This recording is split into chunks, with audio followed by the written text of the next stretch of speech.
Already குழந்தை வளர்ப்பை பற்றி நான் சொல்லியிருந்தேன் உங்களுக்கு. இப்ப நாங்க கன்டினியூஸா சில விஷயங்கள பார்க்கலாம்.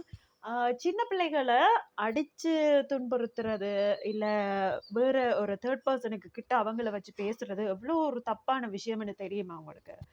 அது அந்த பிள்ளையோட மனம் வந்து ரொம்ப பாதிக்கும் அதனால. அத நிறைய பேரண்ட்ஸே இப்ப அதுகள யோசிக்கிறது இல்ல. ஒரு பேரண்ட் வந்து தன்னோட குழந்தை ஒரு தப்பு பண்ணுதுன்னு சொன்னா, அத வீட்டுல போயிட்டு யாரும் இல்லாத நேரத்திலேயே இல்ல ஒரு 4 சுவத்துக்குள்ள வச்சு சொல்லிக் குடுத்தா, அந்த பிள்ளையோட மண்டையில ஏறும் அது.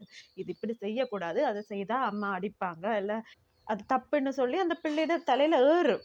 அத விட்டுட்டு இன்னொரு 3 பெர்சனுக்கு முன்னால அந்த குழந்தைய திட்டுறதோ, அடிக்கிறதோ எந்த விதத்திலயும் ஒரு நியாயமான ஒரு விஷயம் இல்ல. அது 10 வயசுக்கு உட்பட்ட குழந்தைகளுக்கு ரொம்ப மன அழுத்தத்த உண்டு பண்ணும்ன்றது உண்மை. அது மட்டும் இல்ல, எப்படியோ உங்களோட குழந்தை தானே! அவங்கள நாங்க அடுத்தவங்களுக்கு முன்னால அவமானப்படுத்துறதும், ஏசுறதும், அடிக்கிறதும் அவ்வளவு நாகரிகமான விஷயமும் இல்ல. அவங்களோட மனம் என்ற ஒரு விஷயத்த நாங்க கொஞ்சம் யோசிக்கத்தான் வேணும்.